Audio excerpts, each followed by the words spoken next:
nous allons prendre, que le Père de lumière nous pardonne si ça lui a déplu. Daniel, le chapitre 12, le verset 8. J'entendis, mais je ne compris pas. Et je dis, mon Seigneur, quelle sera l'issue de ces choses? Il répondit, va, Daniel, car ces paroles seront tenues secrètes et scellées jusqu'au temps de la fin. Plusieurs seront purifiés, blanchis et épurés. Les méchants feront le mal et aucun des méchants ne comprendra. Mais ceux qui auront de l'intelligence comprendront. C'est pour cela, chaque fois quand je prêche, je vous dis, vous êtes intelligents. Ceux qui seront intelligents comprendront. Les méchants ne comprendront pas et ils continueront à faire le mal. C'est pour cela, ne vous occupez pas des méchants. Ils ne vont pas changer. Bien. Apocalypse chapitre 10. Je vis un autre ange puissant qui descendait du ciel, enveloppé d'une nuée. Au-dessus de sa tête était l'arc-en-ciel, et son visage était comme le soleil, et ses pieds comme des colonnes de feu. Il tenait dans sa main un petit livre ouvert. Il posa son pied droit sur la mer et son pied gauche sur la terre. Et il cria d'une voix forte, comme rugit un lion. Quand il cria, les 7 tonnerres firent entendre leur voix. Ô Père, si on a eu à faire quelque chose qui t'a déplu, puisses-tu nous pardonner? Car nous sommes ici uniquement pour écouter la parole. L'âme se nourrit de la parole et nous voudrons que toi tu puisses prendre le contrôle. Merci Seigneur, car tu l'as déjà accompli. Au nom du Seigneur Jésus-Christ. Amen. Pour vous asseoir, mes amis. Bien. Le thème de ce matin, le rougissement du grand lion de la tribu de Juda. C'est un enseignement très capital. Partout où j'ai apporté ce sermon, j'avais juste survolé. C'est à Odiba que j'avais apporté la première partie de cet enseignement. Et ici, je vais apporter la deuxième partie. Bien, je veux d'abord lire une écriture dans la brèche entre les 7 âges de l'Église et les 7 sceaux. Je vois que beaucoup écrivent. Ils ont leur carnet et ils notent les passages bibliques. Ils notent les passages de l'Écriture. Ils les marquent dans leur Bible pour avoir l'enchaînement. Alors, ça c'est très bien. J'aime vous voir faire cela. Et ensuite, vous pouvez rentrer chez vous et l'étudier. Voyez, et si vous l'étudiez vous-même, alors vous le comprendrez mieux. Voyez, alors étudiez-le et demandez à Dieu de vous aider à comprendre. Quand William Branham avait commencé l'enseignement sur les sceaux, il avait commencé par ce sermon, Dieu se cache et servait dans la simplicité. Et après, il va prêcher la brèche entre les 7 âges de l'Église et les 7 sceaux. Et c'est ici qu'il va insister que vous devez comprendre. C'est dans cet enseignement qu'il insiste que le peuple doit comprendre. Et il avait loué ceux qui notaient, ceux-là qui soulignaient en écoutant l'enseignement de la brèche entre les 7 âges de l'Église et les 7 sceaux. J'aimerais attirer votre attention à ce sujet. Le message, faut l'étudier. Nous avons les bandes. William Branham nous a dit que le bande, c'est un ministère. Donc quand vous écoutez une bande, c'est un ministère, c'est le ministère de William Branham. Mais dans ces bandes-là, il nous dit qu'il faut étudier pour comprendre le message. Si vous n'étudiez pas le message, tu vas prêcher le message hors saison. Parce qu'il n'est pas question des citations, mais il est question de la vision. Et le message de William Branham est très compliqué. Il dit quelque chose là-bas, là-bas il va dire autre chose. Ici il condamne, là-bas il ne condamne pas. Et celui qui nous a amené ce message, c'était un primérien. Ce message n'est pas un message des intellectuels. C'est pour cela qu'il lui avait dit ceci. Tu ne peux pas enseigner les choses surnaturelles aux bébés pentecôtistes. Ce message, c'est un message surnaturel. Il faut que la personne soit surnaturelle pour saisir le message de William Branham. Cela veut dire que ce message de William Branham n'est pas donné à n'importe qui à de prêcher. Est-ce que vous suivez très bien? Je reprends cette citation avant que je commence mon enseignement. Je vois que beaucoup écrivent. Ils ont leur carnet et ils notent les passages de l'écriture.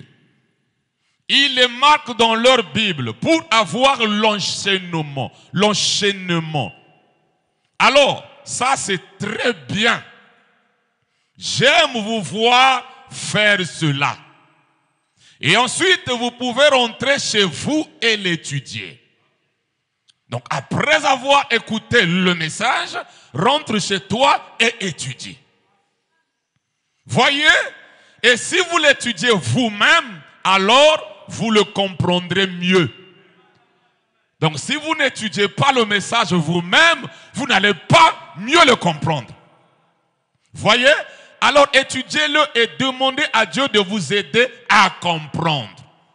Même quand vous étudiez ce message, il faut demander à Dieu de vous aider à comprendre. Et ce message, on a besoin de la compréhension. C'est pour cela que j'aimerais attirer votre attention ce matin. Il faut que vous puissiez comprendre ce que l'Esprit va nous dire ce matin. Moi, j'ai étudié. Et le ministère apostolique sert à mettre l'ordre dans les Écritures, dans l'individu, ainsi de suite. C'est l'ordre. Alors, nous allons commencer. Le rougissement du grand lion de la tribu de Juda. Aujourd'hui, les prédicateurs, la majorité des prédicateurs, prêchent Jésus, l'agneau de Dieu qui ôte le péché du monde. Ce matin, plusieurs vont prêcher Jésus est l'agneau de Dieu qui ôte les péchés du monde. Mes chers amis, pourquoi ils vont prêcher ça? C'est une révélation qui est déjà passée. La première personne qui avait dit voici l'agneau de Dieu qui ôte les péchés du monde, c'était Jean-Baptiste. Pensez-vous que c'était facile à dire ça en son jour? Mais aujourd'hui, comme c'est une révélation déjà passée, c'est comme l'équation déjà corrigée. Et ceux qui ne sont pas intelligents, qui aiment toujours faire le copier-coller, dites Amen. Ils vont juste copier ce que Jean-Baptiste avait dit. Jésus est l'agneau de Dieu qui ôte le péché du monde. Maintenant, écoutez-moi très bien. Pour que Jean-Baptiste puisse avoir la révélation que Jésus était l'agneau de Dieu qui ôte les péchés du monde, Jean-Baptiste avait quitté tous les systèmes organisés de son jour. Jean-Baptiste était parti dans le désert. Donc l'enseignement là, pour prêcher, voici l'agneau de Dieu qui ôte les péchés du monde, Jean-Baptiste devrait s'écarter, devrait s'isoler, devrait sortir de tous les systèmes organisés. Souvenez-vous, Jean-Baptiste était le fils de Zacharie. Zacharie était sacrificateur. Selon la loi mosaïque, Jean-Baptiste devrait remplacer son père. Mais comme la révélation qu'il devrait donner était une révélation très forte, Dieu, à l'âge de 9 ans, lui avait pris et lui avait amené dans le désert. Si Jean-Baptiste avait grandi chez les pharisiens, il n'allait pas voir, il n'allait pas comprendre que Jésus est l'agneau de Dieu qui ôte les péchés du monde. Parce que les Sadducéens et les pharisiens avaient une doctrine collective. Or, la révélation n'est pas collective, la révélation est individuelle. Et ça, c'était le courant de cette époque-là. Eux, ils attendaient un certain Dieu, Jéhovah, qui devrait descendre dans le temple, conformément à la prophétie qui disait, soudain entra dans son temple le Seigneur que vous désirez. Et eux, ils pensaient qu'il allait rentrer dans le temple de Salomon pour conquérir les Romains. Et aujourd'hui, il y a beaucoup aussi qui attendent Jésus de cette manière. Les gens meurent, mais les esprits ne meurent pas. Écoutez, chers amis, Jean-Baptiste n'était pas dans la révélation collective. Jean-Baptiste, pour pointer Jésus, l'agneau de Dieu qui ôte les péchés du monde, Jean-Baptiste avait quitté tous les systèmes organisés de son jour. Donc Jean-Baptiste n'avait pas le courant des Sadducéens. Il n'avait pas le courant des pharisiens. Mais la popularité que les pharisiens avaient et les Sadducéens avaient, tu pouvais penser que c'est eux qui ont raison. Parce que dans leurs églises, les gens étaient nombreux. Pourquoi? Ils avaient la Torah de Moïse. Et ils répétaient Moïse. Comme dans les églises d'aujourd'hui, les tabernacles, où on répète Frère Branham dit. Frère Branham dit. Et ils ont un courant populaire. Or, pour avoir un courant individuel, il faut s'isoler. Sortir de tout système organisé. Dites amen à cela. Et c'est à partir de là que Jéhovah va enseigner Jean-Baptiste. Celui que tu verras, la lumière s'est posée sur sa tête. C'est lui l'agneau de Dieu. Jean-Baptiste, tu n'as pas à réfléchir. Même s'il est ton cousin, pointe. Même s'il sort de ta famille, pointe-le. Or, si Jean-Baptiste avait grandi chez les pharisiens, il devait avoir des difficultés. Comme les prédicateurs d'aujourd'hui ont des difficultés. Dites amen.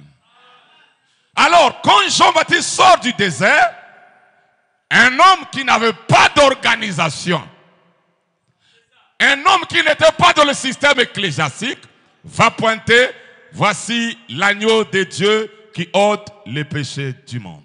Alors, mes chers amis, pensez-vous que c'est... Merci mes amis, vous avez donné un bon son. Pensez-vous que c'était facile de croire que Jésus est l'agneau de Dieu qui ôte les péchés du monde? Comme aujourd'hui, je le prêche facilement. Jésus est l'agneau de Dieu qui ôte les péchés du monde. Mon frère, est-ce que si tu étais au temps de Jean-Baptiste, tu allais croire ça? Écoutez maintenant. Depuis la chute de l'homme, Dieu avait donné un agneau pour couvrir la nudité d'Adam. Et ce Moïse, il vient, il leur donne, pour le pardon de vos péchés, vous devrez donner des sacrifices, les agneaux, les béliers, les tourterelles, tout ça, il faut que le sang soit versé. Et le sacerdoce d'Aaron, c'était le sang des animaux. Le sacerdoce d'Aaron ne pouvait pas fonctionner sans le sang des animaux. Parce que quand tu as péché, tu amènes ton animal chez le sacrificateur. Et le sacrificateur, c'est lui qui va égorger le sacrifice d'expiation pour toi. Donc le sacrificateur, ou bien le sacerdoce d'Aaron, se contentait, fonctionnait avec le sang des boucs et des taureaux. Alors mes chers amis, Jean-Baptiste va pointer un homme et dire que c'est lui l'agneau de Dieu qui ôte les péchés du monde. Qu'est-ce que cela veut dire? Il veut arrêter le sacerdoce d'Aaron.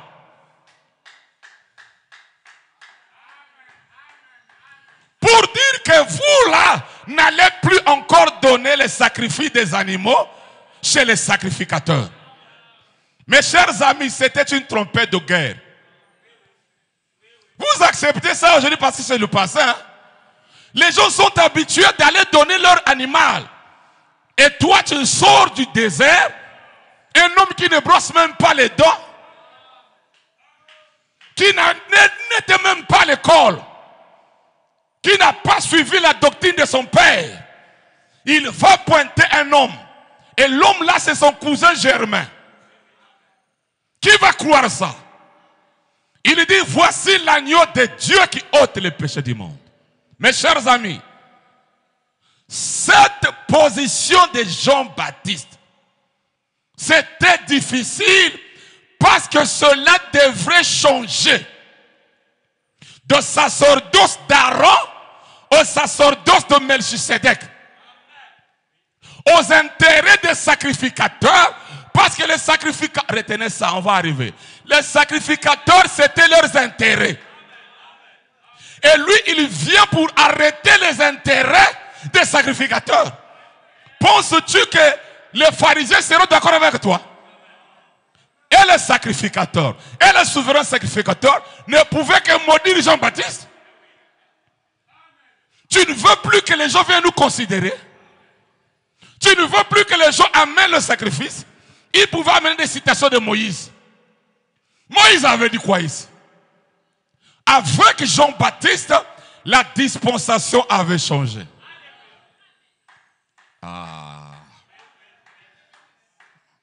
Et aujourd'hui, Amen.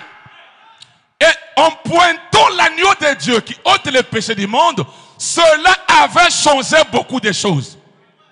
Un, le sacerdoce d'Aaron devrait changer au sacerdoce de Melchisedec. Deux, on devrait passer des œuvres à la foi. Dites amen à cela. Trois, on devrait quitter de la loi à la grâce. Est-ce que c'était facile? Mais aujourd'hui, quand les gens prêchent Jésus est l'agneau de Dieu qui ôte les péchés du monde, ça change quoi? C'est pour vous dire que ça devient de l'histoire. L'agneau changeait la dispensation. Le sacerdoce d'Aaron devrait s'arrêter. Les intérêts des sacrificateurs et des souverains sacrificateurs abolis. Dites amen à cela. Jean-Baptiste voulait dire, vous qui êtes importants, vous qui vous faites important devant les laïcs, le temps est arrivé où on ne vous apportera plus l'agneau à quatre pattes. Et il présente un homme avec deux pieds. Oh, ils étaient habitués à un agneau à quatre pattes. Qui va croire un agneau à deux pieds? Toi, tu crois ça parce que c'est passé? Croire que l'agneau qui avait quatre pattes devient un agneau qui a deux pieds. Qui va croire ça? Pensez-vous que les pharisiens n'étaient pas des gens justes? Les pharisiens étaient saints, étaient purs. Parce que dans ce message ici de Branham, pour eux, le péché, c'est tomber avec la femme. C'est ça le péché du message. Je vous dis une chose. Les pharisiens ne tombaient pas avec les femmes. Les pharisiens ne fumaient pas. Les pharisiens ne volaient pas. Parce que quand tu voles, on te vole, on te lapide. Mais qu'est-ce qui a fait qu'ils se retrouvent aujourd'hui en enfer? La sincérité n'est pas la vérité. Quand la dispensation change, vous devrez changer avec dispensation. Il fallait quitter du sang des animaux au sang de Dieu lui-même. Il fallait bannir la loi pour rentrer dans la grâce. Donc quand vous dites, Jésus, l'agneau de Dieu qui ôte le péché du monde, connaissez-vous les conséquences que ça avait donné?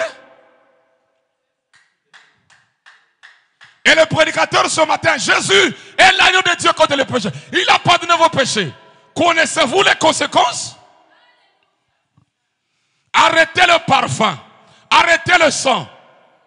Arrêtez tous les rituels qu'on faisait dans le temple de Salomon. Tout ça arrêtez. Pour croire à un homme qui est l'agneau de Dieu qui ôte les péchés du monde. Mets-moi d'abord la citation.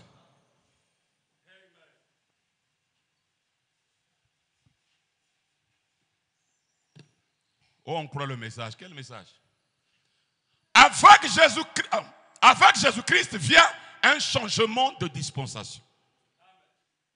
On passe de la loi à la grâce. Des œuvres. Des œuvres. Crois-tu en Jésus? Donc avec Jésus, il n'y a pas les œuvres. Je répète, crois-tu en Jésus? Avec Jésus, il n'y a pas des œuvres.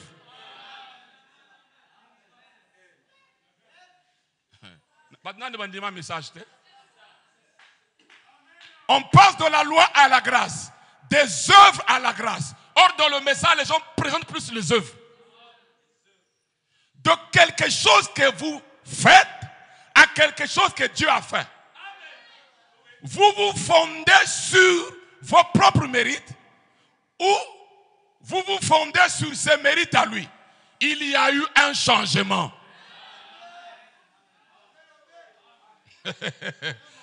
Dites amen. Donc avec l'agneau de Dieu qui ôte les péchés du monde, il y a eu quoi? Des œuvres à la grâce. De la loi à la foi. Au sang des animaux, au sang de Dieu lui-même. Qui peut dire amen à cela? Qui peut dire amen?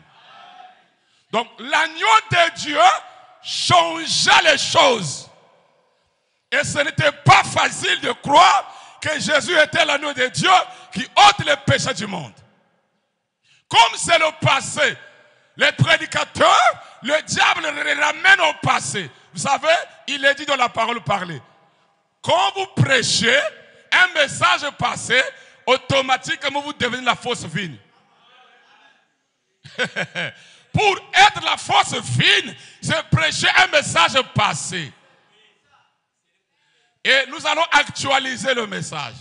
Nous allons étudier le message comme Branham l'a dit. Dites amen à cela. Ok. Or, Jean-Baptiste présenta Jésus comme l'agneau de Dieu qui ôte les péchés du monde. Mais mes chers amis, tous ces les 3 ans et demi qui exerçaient le ministère de Fils de l'homme, il n'était pas encore l'agneau de Dieu qui ôte les péchés du monde.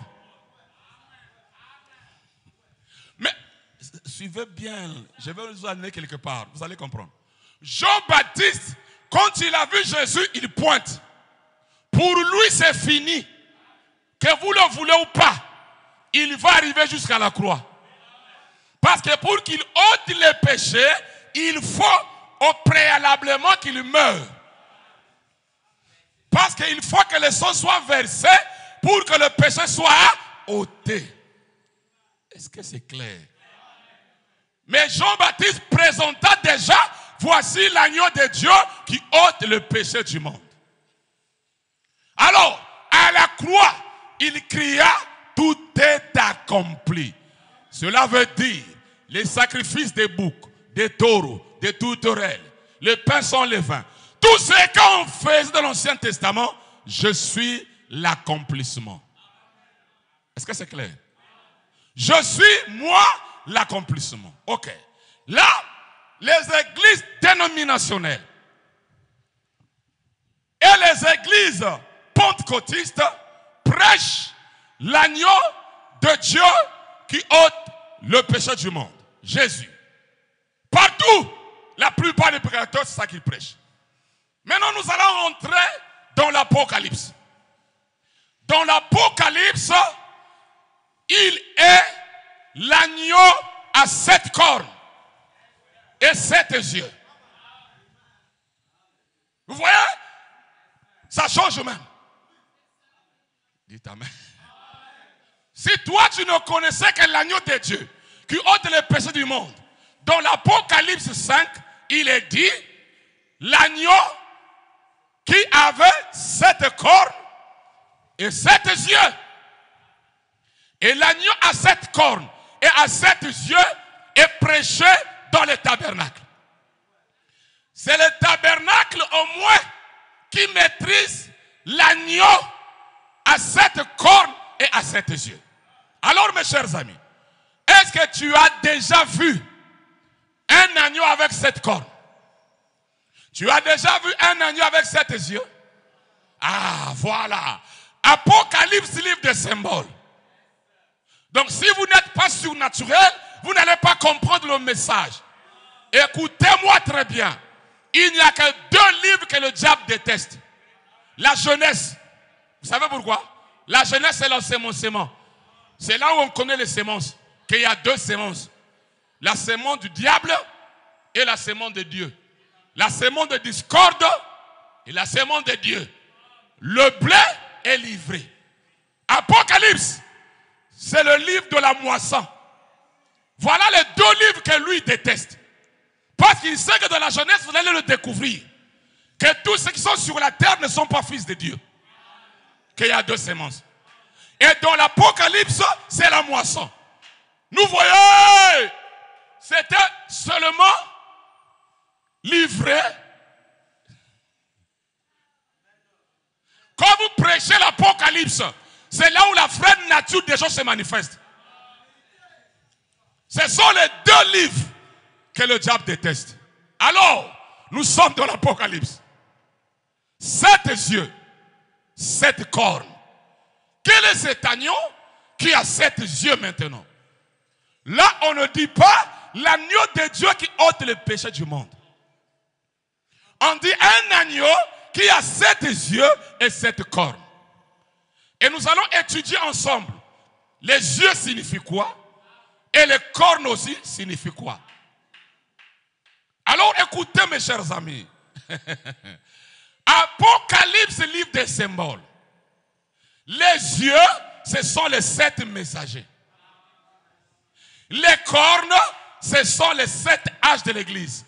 La corne, c'est la protection de l'agneau. L'agneau pour se protéger, c'est la corne. L'agneau pour se battre, c'est la corne. Et l'agneau là n'a pas 2 yeux. Les données changent. De l'agneau à 4 pattes à un agneau qui a 2 pieds. De l'agneau qui a 2 pieds à un agneau qui a 7 yeux et 7 cornes. Dites Amen. Aïe, aïe, aïe. Dites encore Amen. Et les 7 cornes, ce sont les 7 âges de l'église. Ceux-là qui protégeaient l'agneau. Amen. Les 7 yeux sont les 7 messagers. Paul, Irénée, Martin, Colomban, Luther, Wesley, Branham. Là, ça nous montre que l'agneau comme immolé, ce n'est pas Branham. Parce que Branham, c'est l'œil de la... Dites Amen. C'est l'œil de l'agneau. Alléluia. Ok, allons dans l'Ancien Testament. Dans l'Ancien Testament, Dieu avait dit au peuple d'Israël, vous prendrez une vache rousse. Et la vache rouge sera sacrifié et le sacrificateur Éléazar prendra sa main et il va asperger dans le sang de la vache rousse et il va faire l'aspersion 7 fois. La couleur rouge, c'est la rédemption. Et cette vache devait être une vache rousse. Rousse. Vous êtes avec moi? Rousse. Et on prend le sang et Éléazar va asperger 7 fois. Pas 8 fois. 7 fois le sang de la vache rousse. Dites amen à cela. Or, là, les 7 aspersions typifiaient les 7 âges de l'Église. Il y a un seul médiateur entre Dieu et les hommes, Jésus-Christ homme. Paul était l'œil et le sang. Irénée était l'œil et le sang. Martin était l'œil et le sang.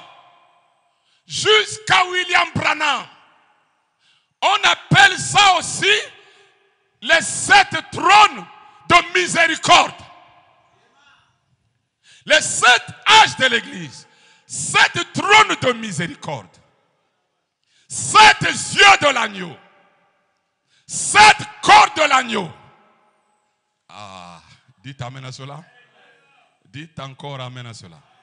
Ok, remarquez, dans l'Ancien Testament, depuis fort longtemps, quand Adam avait péché, Dieu avait tué un agneau sans défaut pour protéger la nudité d'Adam, pour ramener Adam dans la communion.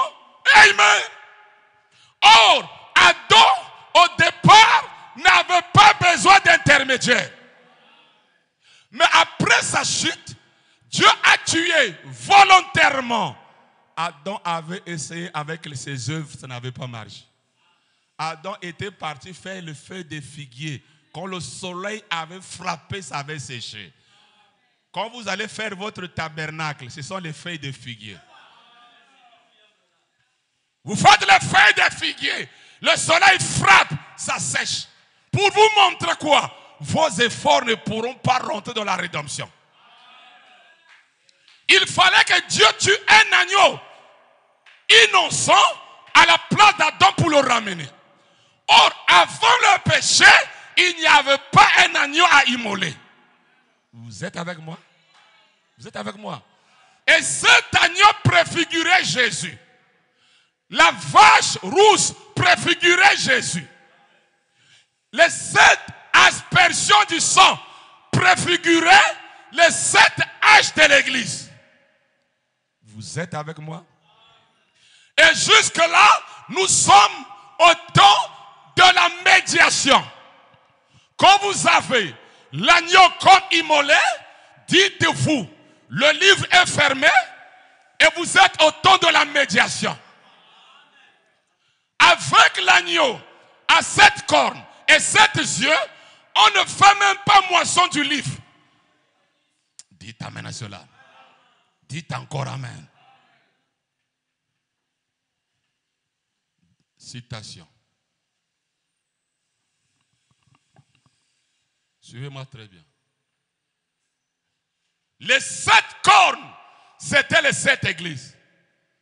Vous voyez? Les 7 âges de l'église. Parce que c'était la protection de l'agneau. C'est avec quoi il protégeait ses droits sur la terre. C'était un groupe de gens envoyés de Dieu qui assurait la protection. Vous voyez? La corne de l'agneau. Donc, Paul n'était pas seul. C'est pour ça, la doctrine de Branham seul, ça sort de l'enfer. Je répète, ça sort de l'enfer. Ici, on a dit, un groupe de gens. Donc, il n'y avait pas seulement Paul. Paul, c'est l'œil. Mais la corne, ce n'est pas Paul. La corne, c'est l'église de l'âge d'Éphèse. Les élus de ce jour-là. Les 7 yeux sont les 7 messagers des 7 âges de l'église. 7 yeux, 7 voyants. Est-ce que c'est clair? Est-ce que c'est clair? Bon, va maintenant dans les églises de réveil ou pentecôtistes qui prêchent l'agneau de Dieu qui ôte les péchés du monde. Dis-lui, ton agneau là, après, il avait 7 cornes. Explique-moi maintenant les 7 cornes. Tu as déjà vu un agneau avec 7 cornes? Est-ce que vous comprenez? 7 cornes, 7 messages.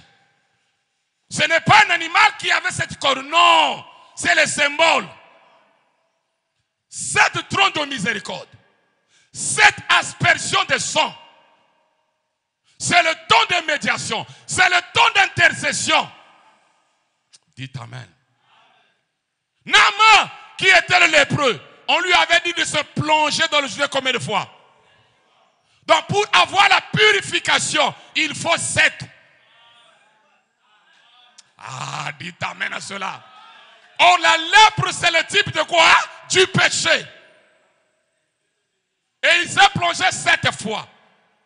Éléazar, aspersion 7 fois. 7 cornes. 7 yeux. Alléluia. Maintenant, il est dit dans la parole parlée, l'agneau à 7 cornes, c'est Christ avec son épouse. Poussez-moi un gros amen. L'agneau à 7 cornes, c'est Christ avec eux. Or, l'agneau de Dieu qui ôte les péchés du monde, il n'y a pas l'épouse là. Mais quand on rentre dans l'Apocalypse, 7 cornes, 7 yeux, c'est Christ avec son épouse. Donc il n'a, dit Amen, il n'a pas travaillé seul. Maintenant, pourquoi voulez-vous qu'Abraham travaille seul? Même quand Jésus était sur la terre, il est dit dans la parole parlée, il partagea son ministère aux 12 apôtres. Voulez-vous faire de mon prophète un égoïste? Citation. Les 7 yeux, ça représente la vue. La vue, ça représente les prophètes, les voyants. Cet agneau avait 7 cornes. Et sur chaque corne, il avait un œil. 7 yeux. Qu'est-ce que c'est? Christ et son épouse. 7 âges de l'air. L'agneau comme immolé, c'est quoi? Qu'est-ce que c'est? Ah, le message qui l'engage. J'ai lu Frère Branham dire, quand il voit ces choses-là, il se sent vieux, mais quand il voit ces choses-là, il rajeunit. Il dit, les mystères me font rajeunir quand je comprends les choses. Donc, dites Amen. Dites encore Amen. Ceux qui prêchent l'agneau de Dieu, qui ôte les péchés du monde, passez. Dites Amen à cela. Et ici, dans l'Apocalypse, c'était l'agneau à 7 ans. C'est ceux qui prêchent les 7 âges. Vous êtes intelligents. L'agneau à 7 cornes, c'est ceux qui prêchent les 7 âges de l'air. C'est le sang, c'est l'intercession, c'est la médiation. Parce que le rôle de l'agneau, c'est pour la médiation. Dites Amen. Bien. Alors je rentre maintenant dans le sujet, dans le cœur de mon sujet.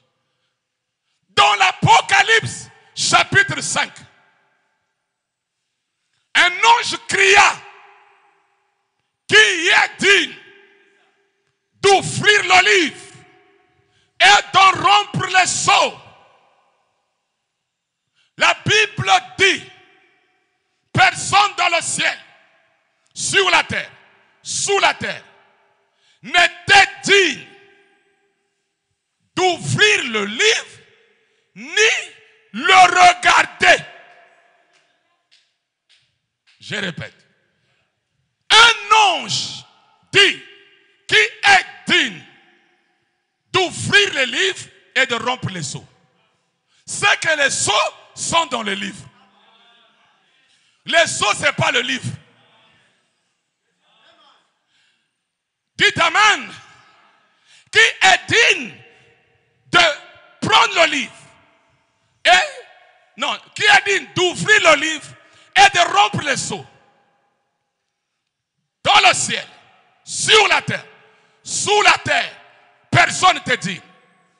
Jean pleura. Il pleura amèrement. Donc, avec vos 7 cornes, vous allez continuer à pleurer. Ah, c'est fort ça. Avec les yeux de 7 cornes, vous allez continuer à pleurer.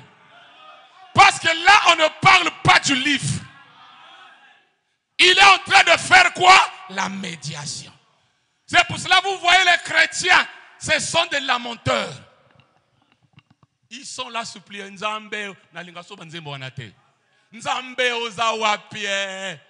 Tu es malade.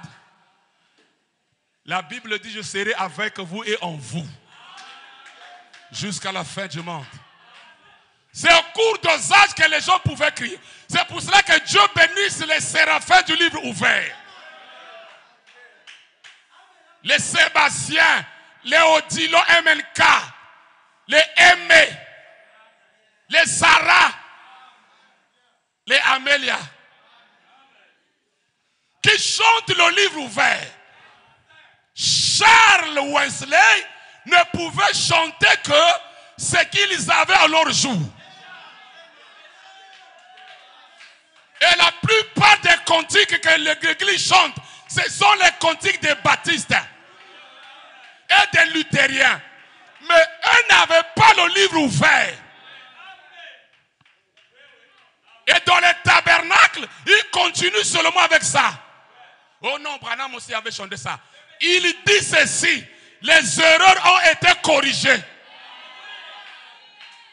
C'est à l'ouverture des sceaux où les erreurs sont corrigées.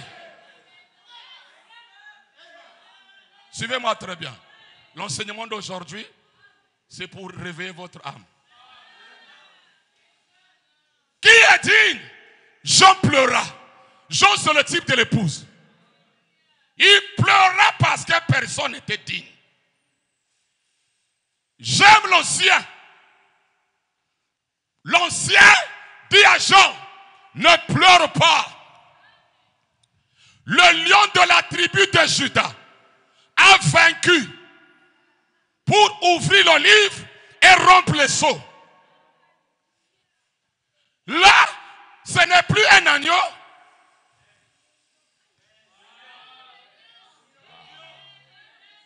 Écoutez mes amis, Jean-Baptiste pointa Jésus, l'agneau de Dieu qui ôte le péché.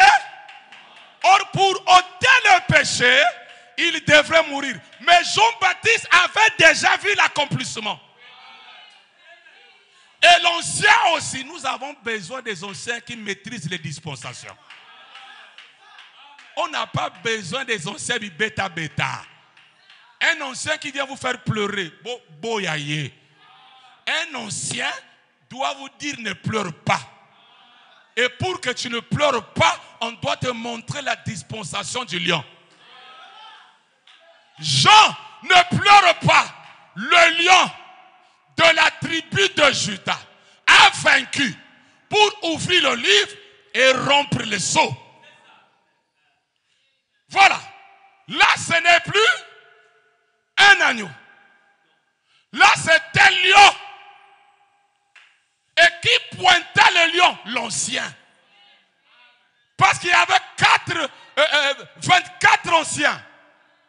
12 apôtres, 12 patriarches. Ce sont les 24 anciens. Mais un des anciens, dites amen à cela, qui maîtrisait la chose avec l'onction du lion, il dit ne pleurez pas. Ah, tu es intelligent, Sheridan. Je suis intelligent. Jean apporta un message d'encouragement. Ne pleure pas. le lion de la tribu de Juda. Bon, les gens ne prêchent pas le lion.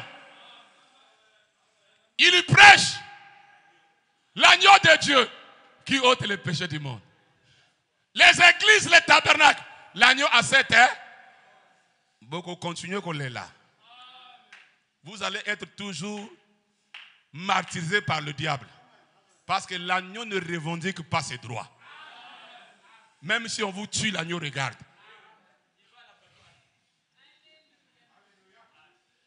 Et Dieu garde ses principes et ses lois. C'est pour cela qu'il a laissé qu'on puisse martyriser les croyants. C'était le temps de martyr. Mon frère, nous ne sommes plus au temps de martyr.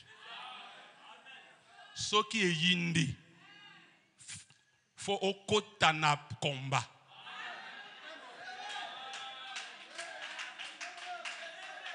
Dites amen.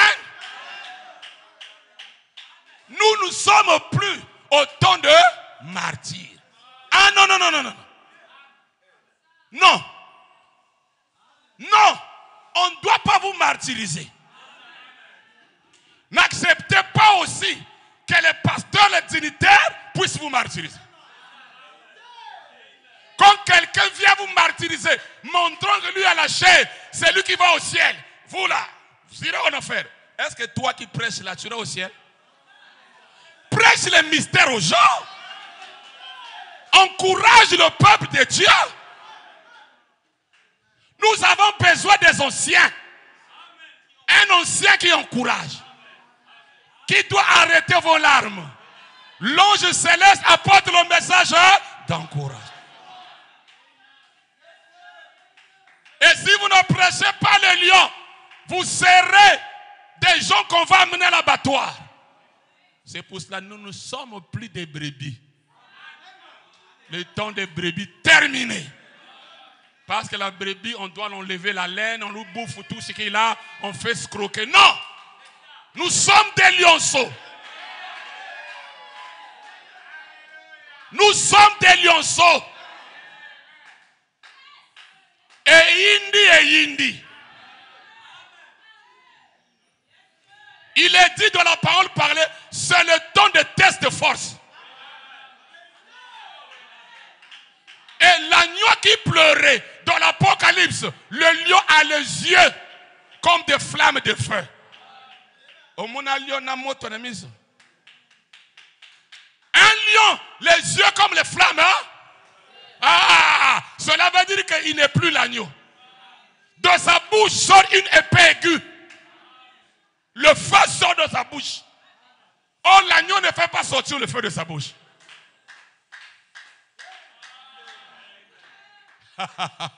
Dites amen. Dites encore amen. Bien. Donc, à partir de là, il n'est plus l'agneau comme immolé, mais il est le lion. Comment pouvez-vous avoir le livre des sceaux et continuer à dire que Jésus est médiateur? Comment pouvez-vous avoir le livre des sceaux et continuer à croire qu'il y a le sang sur le propitiatoire? L'agneau, en réalité, ce n'est pas l'agneau qui ouvre les sceaux, c'est le lion. Donc, l'agneau, c'est la chair.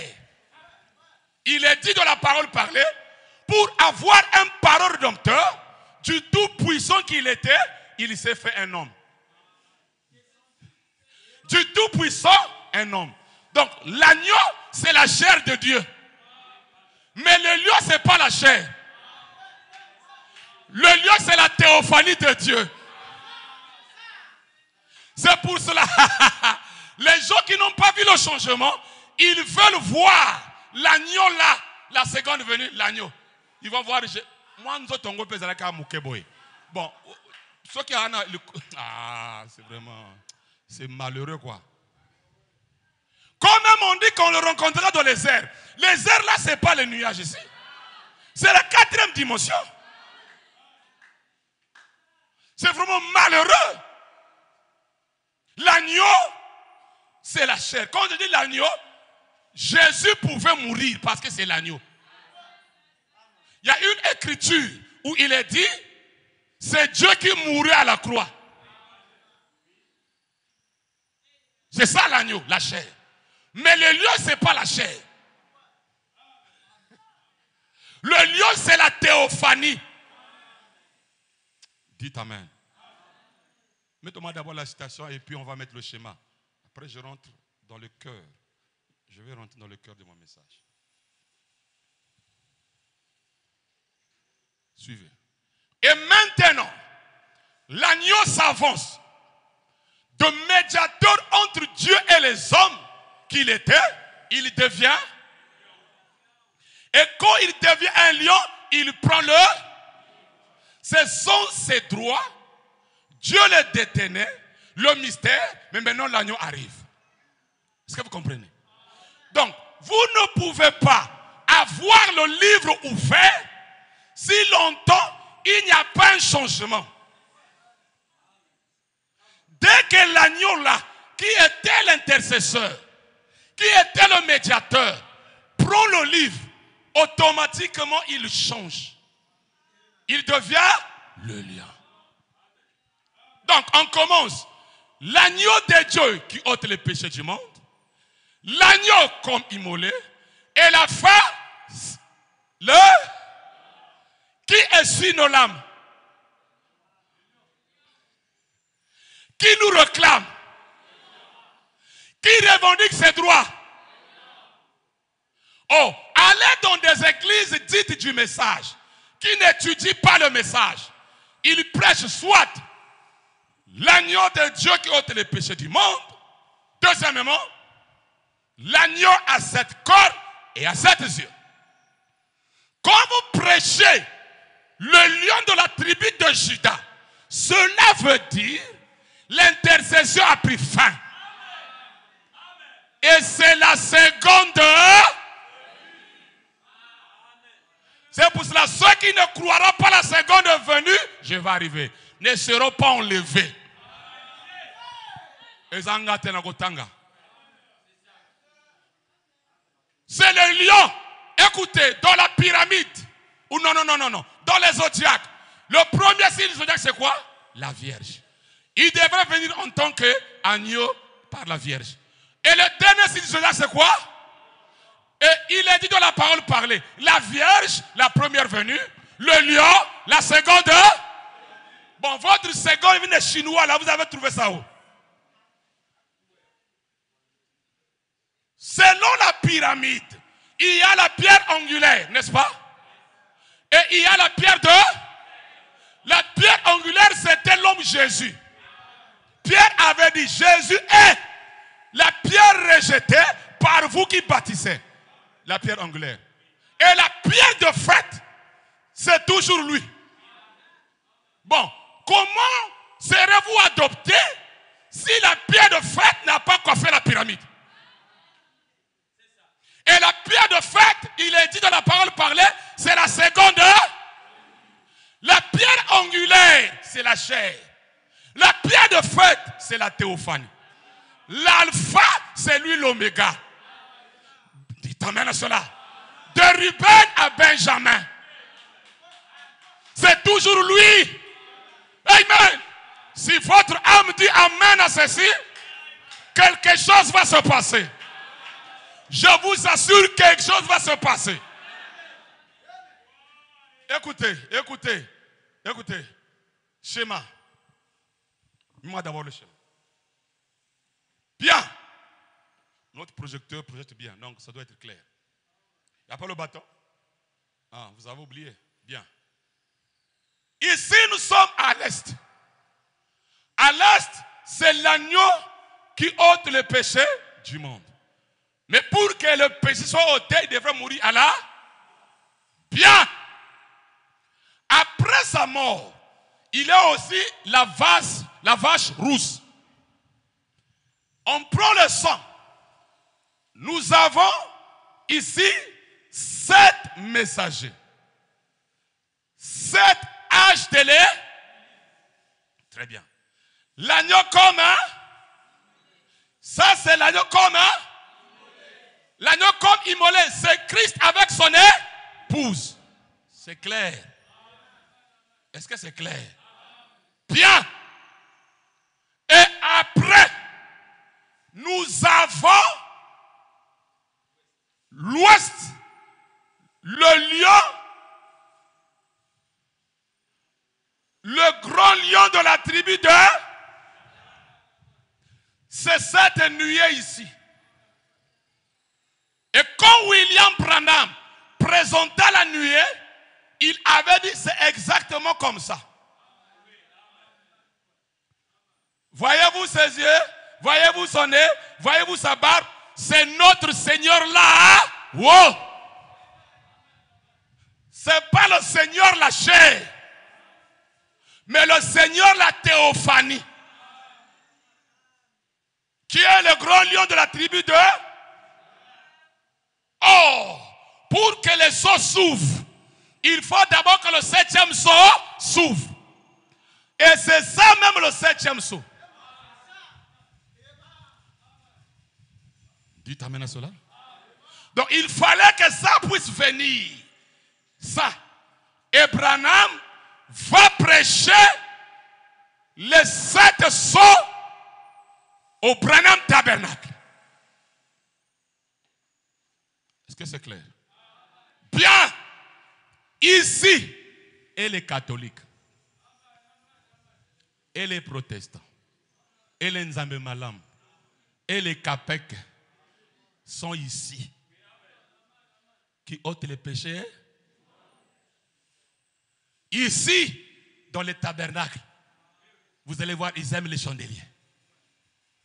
Ils aiment parler de la 7e corne. Et l'œil. Frère Branham, Frère Branham, Frère Branham, il est l'œil. Mais après, à l'ouest, il y a eu détonation. La constellation des anges sous la forme pyramidale.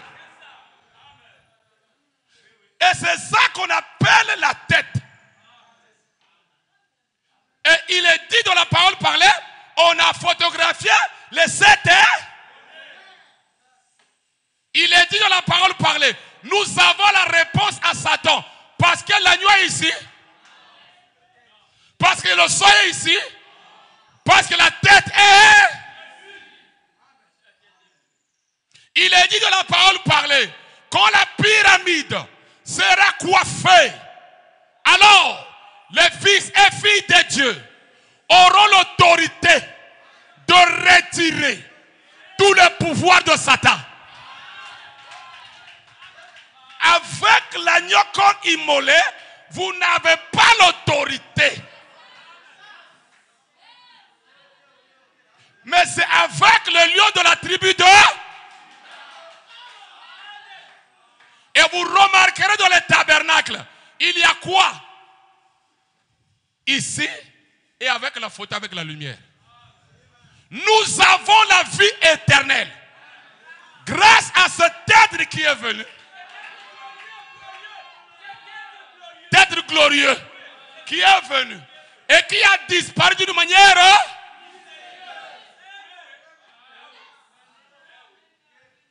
Dites amen à cela. Dites encore amen. C'est pour cela que les gens qui n'étudient pas le message, bêta. Il dit des choses qu'il y a une autre citation. Il dit autre chose, il lit une citation qui contredit même ce qu'il dit. Étudiez. Dites amen. Dites encore amen. Maintenant, dans l'Apocalypse chapitre 10, amen. L'ancien, nous avons besoin de véritables anciens. L'ancien n'avait pas dit l'agneau. Mais quand je regarde, il voit l'agneau comme immolé. L'ancien avait déjà vu le changement de dispensation. Ah, Seigneur. Il avait déjà vu que pour que les seaux s'ouvrent, il doit être le lion. Alors écoutez mes amis, nous allons enchaîner ensemble. Dans Apocalypse 10, le livre qui était fermé, dans l'Apocalypse chapitre 5, Apocalypse 10, ange descend avec un livre ouvert. Qui est digne d'ouvrir le livre et de rompre les sceaux? Personne. Dans le ciel, sous la terre et sous la terre. Jean pleura. L'ancien dit, le lion de la tribu de Juda a vaincu pour ouvrir le livre et rompre les sceaux. Et dans l'Apocalypse 10, le livre est ouvert. À quel moment Jean s'était réjoui? C'est quand il avait vu Jean. Et il a vu Jean à quel moment? Quand le livre était ouvert. À quel moment Jean s'est réjoui? C'est quand le livre était... Donc quand vous prêchez le livre fermé, vous dites que Christ n'est pas venu à sa seconde venue, côté appelé livre ouvert, aux embrouillés. Qui a ouvert le livre là? C'est ton oncle, ton grand-père.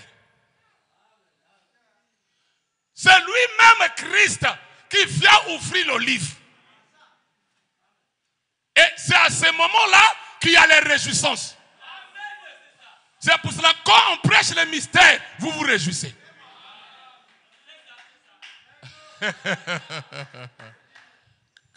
Je vais vous lire une citation. Je ne voulais pas lire ça, mais je vais vous lire ça. Avant que je rentre dans le mystère de Apocalypse 10. Écoutez. Écoutez. La brèche entre les 7 âges de l'église 7 sceaux. Vous allez comprendre le royaume. Amen. Paragraphe 210. Il s'avance. Qu'est-ce? Pour prendre maintenant possession de ses droits. Oh là là! Il s'avance pour prendre possession de ses droits. Or, il avait accompli l'œuvre du Rédempteur. Il était descendu. Il s'était fait homme. Donc, Rédempteur, c'est homme. Jésus, homme. Lion, c'est Jésus. Tu es intelligent, Ganga. Il était mort. Il avait accompli l'œuvre de la rédemption du parent. Mais il n'avait pas encore fait valoir ses droits. Le voilà maintenant qui arrive pour réclamer ses droits. Regardez ce qui va se passer. Oh! Pour réclamer ses droits. Pour lequel il a été immolé. En effet, il était devenu un parent de l'homme pour mourir à sa place. Pour le racheter. Maintenant écoutez. Seulement l'ancien avait raison quand il avait dit qu'il était un lion. Vous voyez, l'ancien l'appela, il dit un lion. En effet, il avait été agneau, un intercesseur, un agneau sanglant, mais maintenant il s'avance en tant que lion. Les jours de son intercession sont terminés. Je continue. Que celui qui se souille encore. Que celui qui pratique la justice pratique encore la justice. Que celui qui est saint se sanctifie encore. C'est fermé. Oh frère, et ensuite, et ensuite. Je continue pour vous dire que souillé là, ça va s'accomplir Apocalypse 10. Nakoba. Et souvenez-vous, cela s'est produit au 7e âge de l'église. Donc quand nous arrivons ici, il n'est plus médiateur. Il est le lion. Le son terminé. Et quand on arrive ici, que celui qui se souille, que celui qui se sanctifie, c'est pour cela, moi, je m'en fous. Je ne m'occupe pas des gens. Je dis bien, je ne m'occupe de personne. Dieu lui-même est l'auteur de la rédemption. Si quelqu'un, c'était méchant, est-ce qu'on avait dit les méchants vont changer? Les méchants continuent à faire quoi? Je serais bien avec ce méchant, mais je sais que c'était un méchant. Dites amen à cela. Quand on arrive ici aussi, les choses changent. De la même manière, l'agneau de Dieu qui ôte les péchés du monde, les choses avaient changé. Ici aussi, ça change. C'est là où il dit que celui qui se souille, que celui qui pratique la justice, que celui qui est saint, voilà mes chers amis. Là nous sommes ici, pas de surveillants, pas de diacres, pas de pasteurs. Nous sommes tous des frères. Personne ne va surveiller l'autre. Celui qui va rentrer au ciel va s'identifier à la parole qui est prêchée. Il n'a pas besoin d'une chicotte. Montrez-moi où Abraham on l'a chicoté. Montrez-moi où Isaac on l'a chicoté. Où Jacob on l'a chicoté. Mais ils avaient la relation personnelle avec Dieu. C'est là où nous sommes aujourd'hui. C'est même ça le royaume. Le lion. Pas les 7 cornes. Pas les 7 yeux. Le lion. Et le lion revendique ses droits. Maintenant écoutez. Amen, ça vient. Quand il rougit, les 7 tonnerres firent entendre leur voix. C'est ça que Daniel avait dit. Quelle sera l'issue de ces choses? Oh Seigneur, aide ton peuple à comprendre ceci. Aide ton peuple à comprendre ceci. Il est dit dans la parole parlée. Daniel avait écouté les tonnerres. Amen. Jean a écouté les voix des tonnerres. Il voulait écrire. On lui a dit quoi? C'est ce qu'on dit les 7, hein? Bien. Jean écoute les tonnerres. Jean a écouté la voix des tonnerres. Parce qu'il voulait écrire. On lui avait demandé d'écrire ce qu'il voyait. Il voulait écrire, maintenant Dieu dit, scelle. Alléluia. Amen. Je me sens maintenant très bien. Daniel avait dit quoi? Ceux qui comprendront, la connaissance augmentera. Quand nous arrivons ici, il est question de la connaissance. Oh, la connaissance est un pouvoir. On a enseigné les gens quoi? La prière, les jeûnes. Mais la connaissance. Amen. Quelle sera l'issue de ces choses, Seigneur? Écoutez. Quand nous arrivons ici, vous savez, ici nous avons le sang de cet âge de l'église. Les 7 yeux, les 7 cornes. Mais quand nous arrivons ici, il n'y a plus le sang là. Ici maintenant, qu'est-ce qui va nous purifier? Aïe, aïe, aïe. Écoutez, écoutez, écoutez. Quand lui, il était venu, l'agneau de Dieu qui ôte les péchés du monde, le sang des boucs et des taureaux était aboli. Nous sommes rentrés avec le sang littéral de Dieu. Et il est dit dans la parole parlée, Jésus, en tant que médiateur, comme immolé, parce qu'il avait été encore couvert de sang. Jusqu'ici. Mais quand l'ancien présente le lion, les données changent. Nous n'avons plus le sang ici, chimique ici. On n'a plus le sang des hommes ici, là. Maintenant, qu'est-ce qu'est le sang? Ah, tu es intelligent, Ganga. Allons-y dans Daniel. Mets d'abord le texte. Mets le texte. Mets le texte. Mets le texte. J'entendis, mais je ne compris pas. Et je dis, mon Seigneur, quelle sera l'issue de ces choses? Eh, Seigneur Jésus, Daniel, dont le lion n'a pas pu bouffer, dans la fosse au lion, mais voulait voir ces choses. Et vous pensez que la grandeur, c'est quand le lion ne te bouffe pas. Mais celui dont le lion n'avait pas pu bouffer, il a vu les mystères. Et il se pose les questions. Quelle sera l'issue de ces choses? Mais non, les tabernacles avec les yeux de grenouille veulent être comme Daniel. J'entendis, mais je ne compris pas la compréhension. Et je dis, mon Seigneur, quelle sera l'issue de ces choses? Il répondit, va, Daniel, car ces paroles seront tenues secrètes et scellées jusqu'au temps de la fin. Plusieurs seront par quoi? Répondez.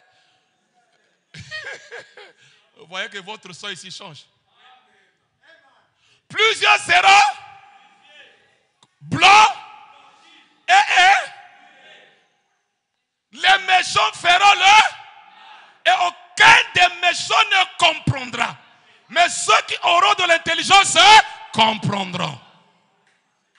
Ceux qui sont habitués aux 7 cornes de l'agneau et aux 7 yeux ne comprendront pas. Mais quand ce livre sera ouvert, ceux qui écouteront ces mystères, ils seront blanchis. Vous savez, même la compréhension d'être blanchi, les gens, ils pensent que c'est la chair là qui sera blanchie. Tout qu'un Ancien Testament. Tout qu'un Ancien Testament, je vais vous lire ça. Vous allez comprendre que blanchi là même. Blanchi, quand on parle de blanchi, c'est votre âme. Ce n'est pas la chair et le sang. C'est votre âme. Pendant que je suis en train de prêcher, si ton âme comprend, ton âme sera blanche. Je vais arriver. Dans Hébreux 9, le verset 13. Car si le sang des taureaux et des boucs et la cendre d'une vache répandue sur ceux qui sont souillés, sanctifiés et procurer la pureté de la chair. Donc le sang des boucs et des taureaux purifiait quoi? Purifiait quoi? Donc quelqu'un peut être pur de la chair, mais son âme noire. Comme le tableau noir. Et qu'est-ce qui va purifier ton âme?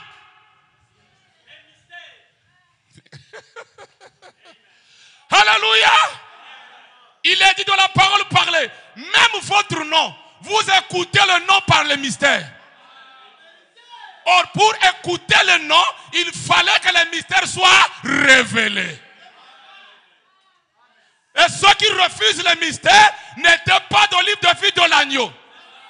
Il y a 2 livres. Le livre de vie, c'est pour l'église. Le livre de vie de l'agneau, c'est pour l'épouse. Et Apocalypse 10, c'est le livre de vie de l'agneau. Amen. C'est le livre de la rédemption. Et la rédemption commença par Jésus, quand le Rédempteur était venu. Il y a déjà purifié. Moi, tu es purifié? Comment? Où? La chair ou ton âme? Tu peux être purifié, mais c'est le sang des boucs et des taureaux. C'est la chair. Est-ce que ton âme est purifiée? Et ici, Apocalypse, c'est le livre de théophanie. Nous ne voulons pas de tombeaux blanchis. À l'extérieur blanc, à l'intérieur pourri. Mais nous voulons que ça commence à l'intérieur. Le vrai changement. Ton âme change. Ton âme est blanchie. Et ton âme influence ton esprit. Et ton esprit influence la chair. Ne faites pas l'inverse. Ne commencez pas par l'extérieur. Commencez à l'intérieur. Et l'intérieur, c'est le mystère. Amen. La foi vient de ce qu'on entend. Et ce qu'on entend de la parole de Dieu. Des mystères révélés. Et la foi, c'est dans mon âme ici. Je n'aimerais pas un changement de la chair. Moi-même, je suis conscient que je ne suis pas changé. Ma tongue ngaï. Mensonge ngaï. Et puis, je fais la forme un peu là. Mais à l'intérieur, je ne veux pas voir quelqu'un réussir. Quand quelqu'un achète quelque chose, mon cœur à moi n'aime pas. Vérifiez ça. Et ce matin, écoute les voix de tonnerre pour que ton âme soit blanchie.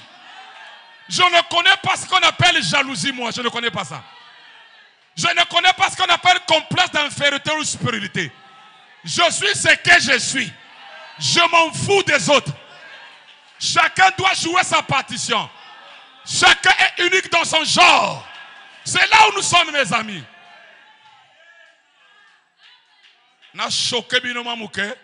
Même ton mari que tu dors avec lui, même ta femme qui dort avec elle, tu ne connais pas ce qu'elle est.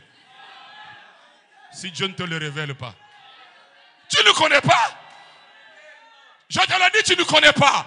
Cette nuit, c'est la vision de la tente. On ne entre pas à deux, à trois. On rentre seul. J'écoute la parole pour moi-même. Je ne l'écoute pas pour quelqu'un d'autre. Je ne dirige pas la prédication pour quelqu'un d'autre. Il s'agit de moi. Dans le rouleau du livre, il s'agit de toi. On n'a pas dit il s'agit de vous.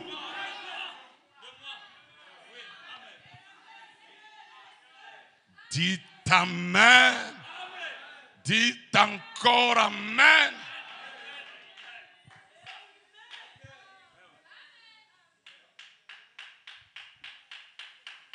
Maintenant, étant le lion de la tribu de Juda, le lion ne bêle pas. C'est l'agneau qui est là, Le lion ne trompette pas. C'est l'aigle qui trompette. Mais le lion rougit. C'est pour cela le rougissement du grand lion de la tribu de... Quand il rougit, les 7 tonnerres firent entendre leur...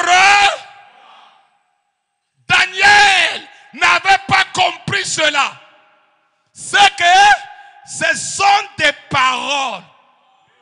Scelle ces paroles. Scelle le livret. Au temps de la fin, ceux qui comprendront. Jean a entendu cela. Il voulait écrire. Il a dit dans la parole parlée.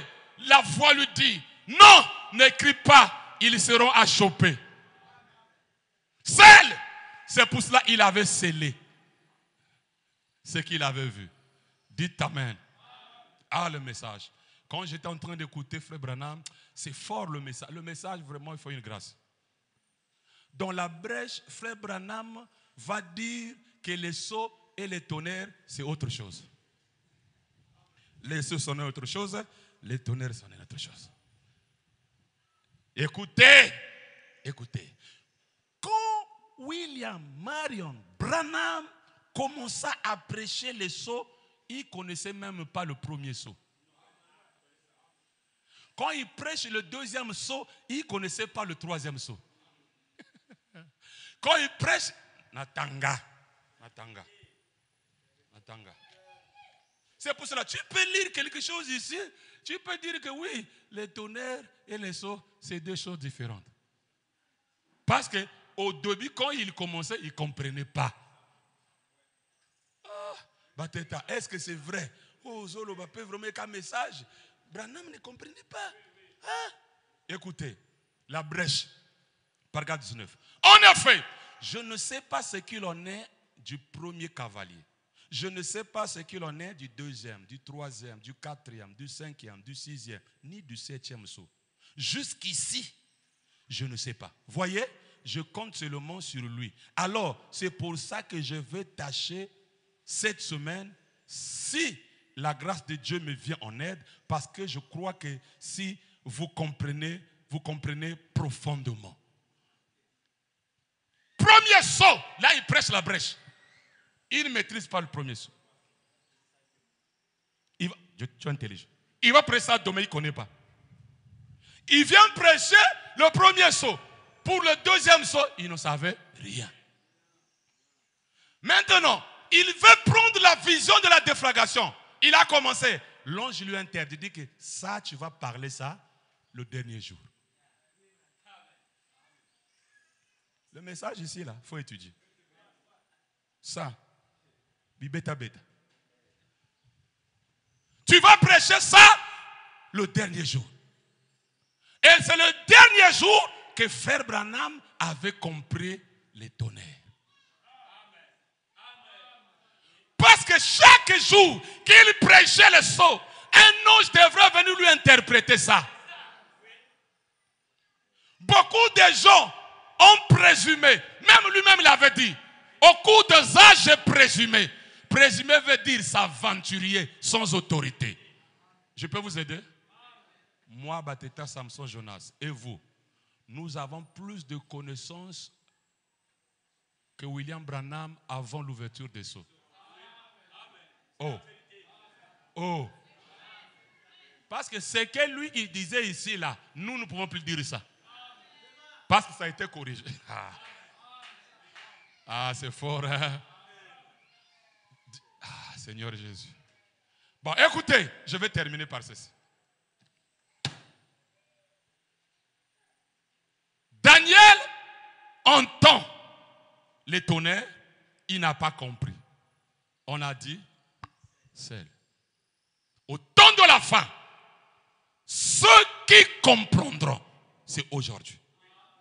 Blanchi, épuré, et quoi encore? Purifié. Et qu'est-ce qui sera purifié? Votre âme. Et votre âme se nourrit des mystères.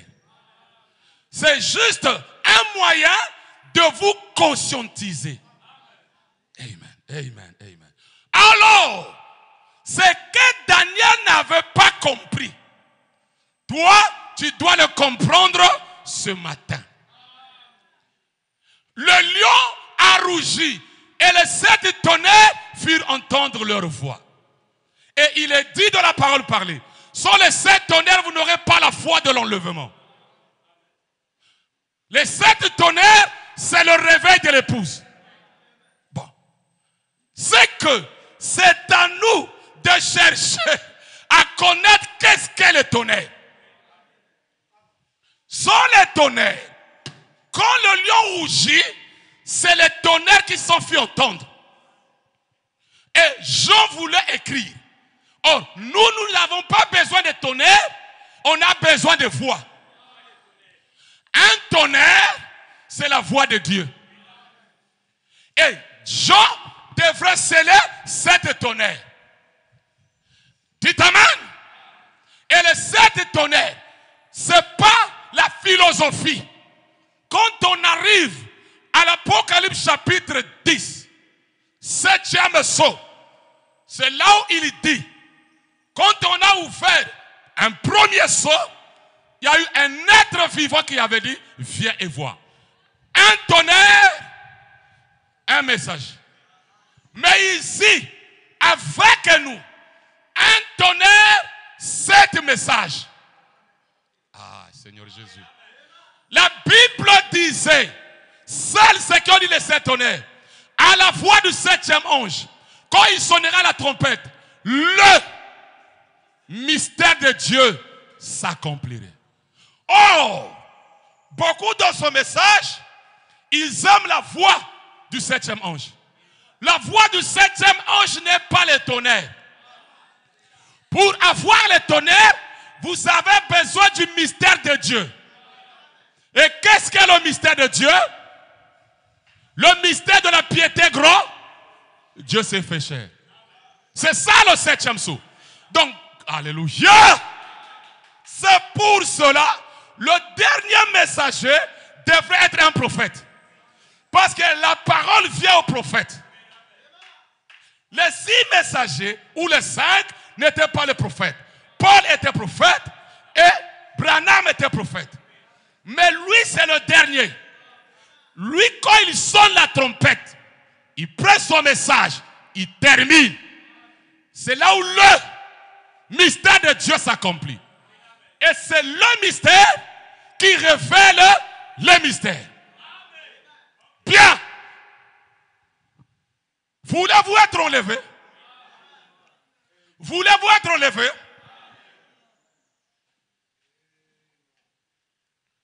Ceux qui prêchent l'agneau de Dieu qui ôte les péchés du monde, il n'y a pas la foi de l'enlèvement.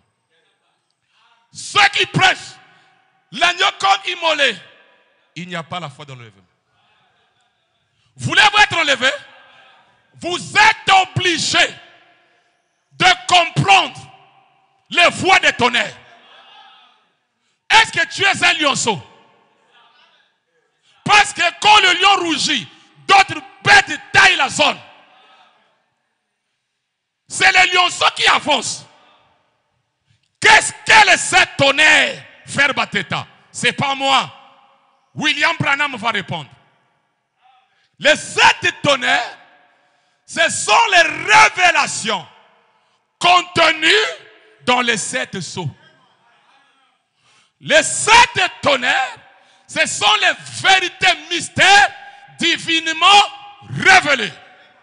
Les 7 tonnerres, c'est la révélation complète de la rédemption. Dites Amen. Je peux encore vous aider. Et quand l'agneau ouvre les sceaux, il y a 3 révélations. Nous avons la révélation de Satan. Satan est mis à nu quand les sceaux s'ouvrent. Deuxièmement, nous avons la révélation de la divinité. À l'ouverture du 7e sceau, vous connaîtrez qui Dieu est, quelle est sa nature et comment il vit. Et nous avons compris que ça, ce n'est pas Dieu. Mais ça, c'est le tabernacle de Dieu. Ça, c'est le masque de Dieu. Ça, c'est le voile de Dieu. Mais ça, ce n'est pas Dieu. Tout ça, c'est à l'ouverture des sceaux. À l'ouverture des sceaux, dernière cartouche, c'est la révélation de l'épouse. Ah, Nganga, Dieu te bénisse. C'est la révélation de l'épouse. Écoutez, mes amis. Il est dit dans la parole parlée, quand l'épouse connaîtra sa position, l'enlèvement aura lieu. Donc, les sceaux va révéler la position de l'épouse. Et Seigneur, si vous savez la révélation de Satan, c'est bien. Ce cavalier mystérieux. Vous avez la révélation de la divinité, c'est bien. Mais maintenant, la révélation de l'épouse. L'épouse est qui? C'est ce que je vous prêche chaque fois. L'épouse est la parole. L'épouse est mystique. L'épouse est égaux dans sa présence avec Jésus, Branham, Paul. L'épouse est tout puissant. L'épouse est Dieu. Ah, Seigneur Jésus. Quand le mystère se révèle, tu vois ton nom. Cela veut dire que tu reconnais ta position. Et quand Jean a vu, Amen, Jean avait parlé en langue le jour de la Pentecôte.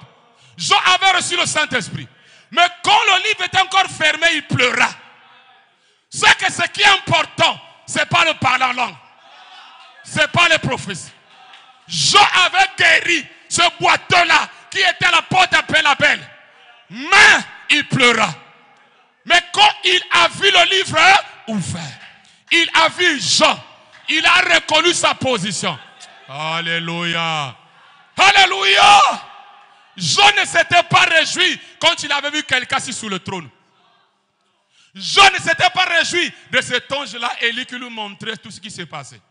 Mais quand il s'est vu, ce matin, les voix des tonnerres, Jean n'a pas vu Pierre. Jean n'a pas vu Jésus. On ne cherche pas à voir quelqu'un d'autre. Quand on fait l'examen, on va pour chercher son propre nom. Oh, dites amen à cela. Et c'est aujourd'hui que l'épouse doit connaître sa position.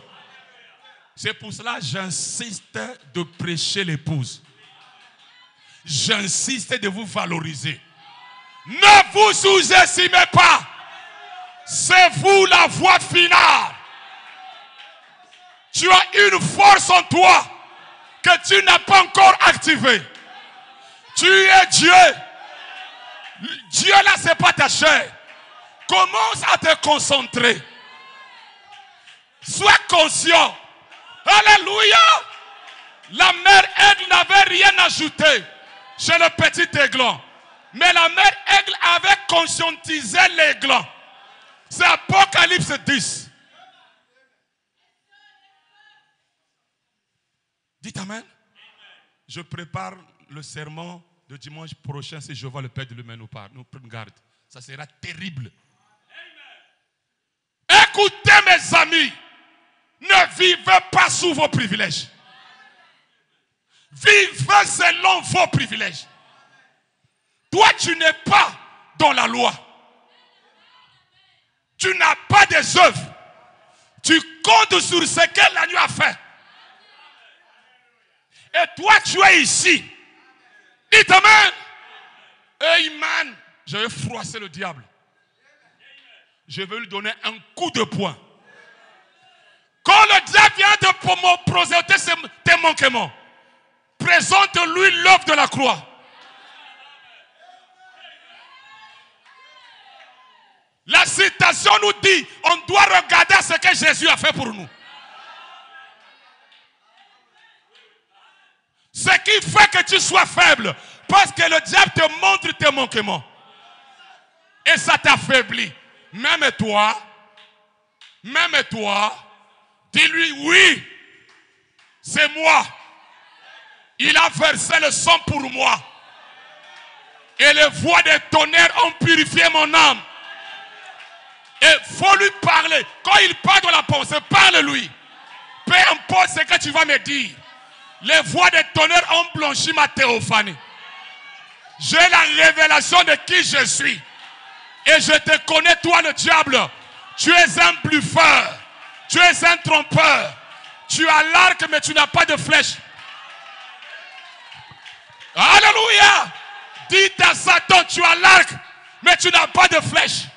Tu ne vas rien me faire. Tu es la bête qui bourdonne, mais tu n'as pas d'aiguillon. Et si Daniel voulait voir ce jour, si Daniel voulait comprendre ces choses, c'est votre position. Les tonnerres vous ramènent en Éden. En Éden, Adam n'avait pas de médiateur. En Éden, Adam avait la relation avec Jéhovah. Pas de médiateur. Pas de Jésus. Pas de Branham. Pas de Bateta. Pas de médiateur. Il est question de moi avec Dieu. Dites Amen à cela. Le tonnerre te dit que tu es la parole. Que la pierre de fête est coiffée. Tu as l'autorité de retirer tout le pouvoir de Satan. Le tonnerre te dit, celui qui est en toi est plus grand. Ah, vous n'avez pas encore compris. Si Daniel, malgré que les lions l'ont pas bouffé affamé, mais quand il a vu la fin de la chose, quelle sera l'issue de ces choses? Les gens seront mystiques. Attendez que les 7 tonnerres fassent vraiment entendre ces voix de ce groupe de gens qui peut prendre la parole et la manier. Le problème, aimé, c'est manier la parole. Attendez que les 7 tonnerres, c'est que vous écoutez là, Nagotanga, fassent entendre ces voix. Fassent vraiment entendre ces voix à ce groupe de gens qui peuvent prendre la parole et faire quoi?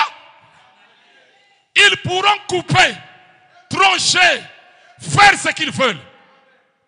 À partir de ce matin, ne te sous-estime pas. Je veux t'aider. N'aspire plus à ceux de l'Ancien et du Nouveau Testament.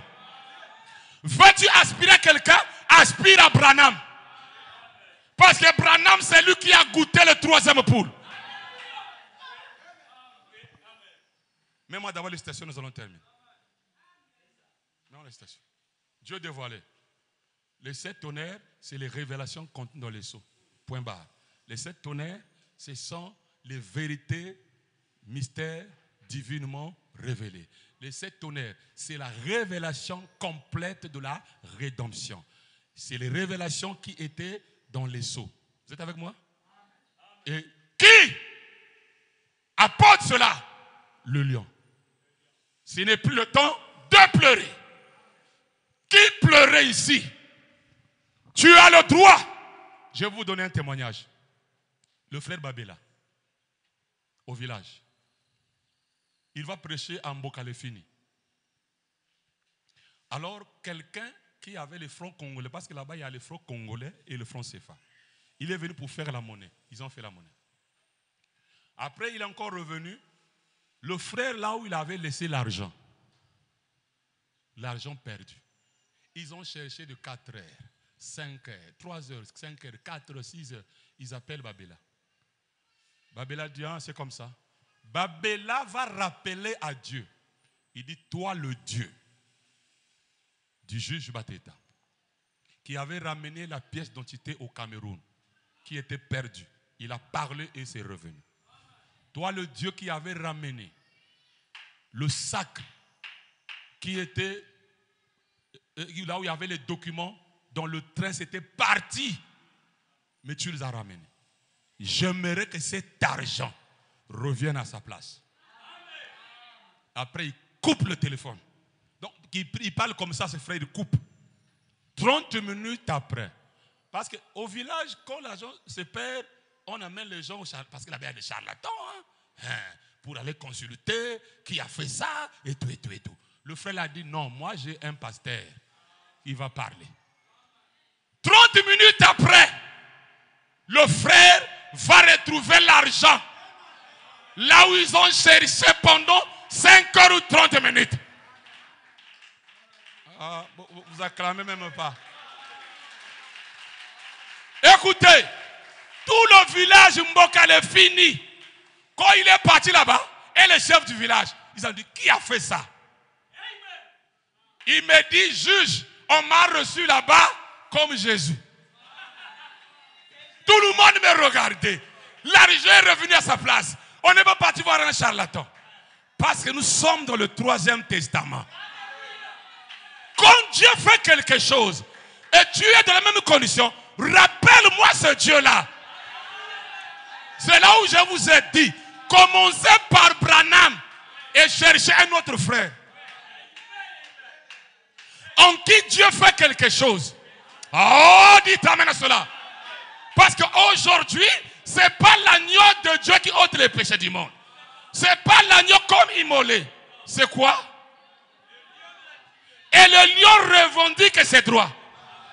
Tu n'as pas droit à perdre ce que tu as. Tu dois faire valoir tes droits. Alléluia! Je vous dis, vous citoyens du royaume, on ne doit plus jouer sur vous. Ezalana Boutou, Ezalana Moï, vous êtes des lionceaux. Le temps de l'agneau terminé. C'est le temps de test de force. Toi tu as le fétiche, moi j'ai Dieu. Total, à qui a plus de force? Toi tu as la sorcellerie, moi j'ai Dieu. Total, à qui a plus de force? Et je vous donne cette force-là. Les voix des tonnerres, vous avez la révélation de Satan, la révélation de la divinité de Christ et ta propre révélation. Je peux vous aider? Je peux vous aider? Tu n'es pas un serviteur de Dieu. Les serviteurs de Dieu, ce sont les Juifs. C'est Abraham qui était serviteur de Dieu. Mais toi, tu es fils. Bon, n'acompé Sabino secret nanga. N'acompé Sabino.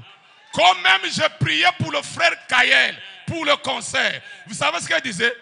En qualité d'un fils de Dieu, étant l'épouse de Christ, je réclame dans cette dispensation de réclamation, je réclame Kaël qu'il soit rétabli miraculeusement.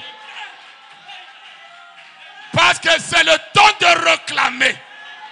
Dites amen à cela. Ne vous sous-estimez pas. Le diable a chaud. La rédemption terminée. Et j'ai le pouvoir. Citation. On rentre à la maison. C'est le temps de test de force. Maseki et Leki. Maseki et Leki. Maseki et Leki. On a trop joué. On pensait on était des agneaux. On était des brebis. Le temps là est terminé. Maintenant c'est le lion. Rougir. Revendique tes droits. Réclame ton bien. Ne recule pas. Le lion ne recule pas. C'est l'agneau qui recule. Mais le lion, alléluia. Savez-vous que le lion chasse seul? La femelle chasse seule. Pas de compagnons. Alléluia. Quand j'attaque même moi seul. Nous ne sommes pas les pentecôtistes. Pour qu'on soit dans la chambre haute. Qu'on soit nombreux. Pour que Dieu écoute. Moi seul. Je veux me tenir debout. En qualité d'un fils de Dieu. Étant l'épouse de Christ. Je réclame tout ce que tu avais volé. C'est bon? Mettez-moi la citation. Même les sous-moi, la chose que tu n'arrivais pas à enlever. Le lion de la tribu de Juda est en train de rougir. Écoute les voix des tonnerres. Toi, tu es imbattable. Laissez les gens qui ne croient pas au lion. Écoutez. Et il a dit, eh bien, alors, c'est ces tonnerres, vous voyez, il a dit, c'est ces tonnerres qui vont retentir. Est-ce que ça ne sera pas une révélation qui sera donnée à un homme? J'ai dit, non monsieur. Ça sera d'y ajouter quelque chose ou de reprocher quelque chose. Cela veut dire, c'est le mot de la parole. C'était sur le mot scellé. On va continuer. Tout est révélé là-dedans. Et ce sont les 7 sceaux qui ont ouvert la révélation de ce que c'était. Oh, les 7 tonnerres ne sont pas révélés. Les 7 tonnerres, ça est là. Ce n'est pas une philosophie.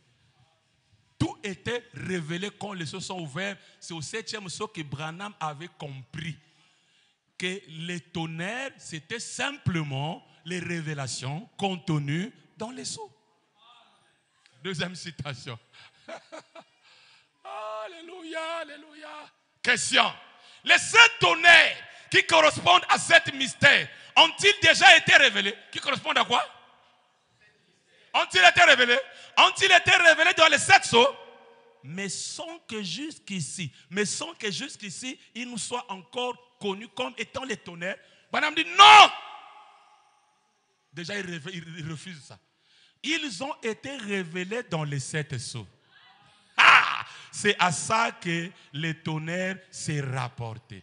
Ils devaient révéler 3 points. Les 7 tonnerres qui ont fait entendre leur voix et personne n'arrivait à comprendre ce que c'était. Jean savait ce que c'était, mais il lui a défendu de l'écrire. Il a dit, mais le 7e ange, au jour où il sonnera de la trompette, les 7 mystères de 7 tonnerres seraient. Donc, les tonnerres ne sont pas révélés parce qu'ils n'ont pas étudié le message. Dernier step. Les 7 mystères. Hein? Les tonnerres, c'est 7. Hein? Bien. Les mystères étaient dans les 7 sceaux. Quand les 7 sceaux ont été ouverts, la Bible entière s'est alors ouverte. Les 7 sceaux, elles étaient scellées par 7 mystères. Et dans ces 7 sceaux était gardé le mystère entier de cela. Et c'était le livre de la règle. Le nouveau. Donc à partir de ce matin, l'Ancien Testament, on met une croix. Le nouveau, c'est la révélation complète du plan de la rédemption. Nous avons la révélation de la divinité, nous avons la révélation de Satan et nous avons la révélation de nous-mêmes. Maintenant, c'est le temps que l'épouse doit connaître sa position. Et pour connaître ta position, on doit te prêcher les mystères qui étaient scellés dans les 7 sceaux. C'est ça qu'on appelle les voies des... Bien, vous êtes intelligent. Alors, je termine en disant ceci. De la même manière, schéma, de la même manière, quand l'agneau qui ôte les péchés du monde a été présenté, tout changea. Tout de l'Ancien Testament changea. Et nous avons eu les reliques du Nouveau Testament, les rituels du Nouveau Testament. Quand nous arrivons à l'ouverture des sceaux, au lion, tout change. C'est pour cela que je ne dois pas être comme un frère des âges. Bien. Terminé là, je vais parler de la profondeur. Mais écoutez, écoutez. Le lion n'a pas 7 cornes. La corne, c'est quoi? L'église. La corne, c'est l'église. La corne, c'est quoi? Oui, la corne, c'est l'église. C'est la protection de l'agneau, n'est-ce pas? Parce que l'agneau ne revendique pas ses droits. Sa protection, c'est les cornes, c'est son église là. D'Éphèse jusqu'à Laodicée. Mais le lion n'a pas de cornes. Cela veut dire que le lion n'a pas d'église. Le lion n'a pas d'église. Il est dit dans la parole parlée, la lumière du soir n'a pas d'organisation. Quand vous voyez tabernacle Matembele, tabernacle Kwanga, tabernacle Foufou, tabernacle Manioc, dites-vous, ce sont les cornes. Mais quand on arrive ici, il n'y a pas les cornes. Pas d'église. Pas d'ordre. Pas de tabernacle. Il n'y a que l'individualité. C'est pour cela ici, c'est 1 à 1. Nous n'aurons pas. Il y a un frère qui... moi vraiment, je ne sais pas, mais ça ne me va pas trop. Ça ne me va pas trop. Je ne veux plus trop avoir un endroit qu'une église. Dans l'engi kaka, to te yawa. To go te yakuna. To zalna iloko moko te. Moi, église moko, donc vous êtes là, qui nous occupez au Kotawan.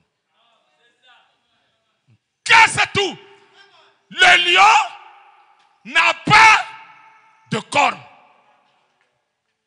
Pas d'église. Mais le lion n'a que des lionceaux. Il n'y a pas de brebis ici. Pas de pasteur. Ici même. Ici. C'est le sacerdoce de Melchisedec. Ici. C'était aussi le sacerdoce de Melchisedec. Mais ici. C'est comme le sacerdoce d'Aaron. Parce que le chandelier, c'est ce qui est dans le temple. Mais ici, il n'y a pas d'ordre. Pas d'église. Il n'y a pas des églises. Pas de cornes. Dites amen. Pas de 7 yeux. Ça va choquer même le tabernacle. Ici, il n'y a que 2 yeux. Il n'y a pas les yeux de Branham ici. Il est dit dans la parole parlée. Après la vue, la dernière chose qui vient. Qui est intelligent? L'intelligence. Tu es intelligent. Tu es un lecteur. C'est l'intelligence. Ceux qui seront intelligents. Bonne compréhension.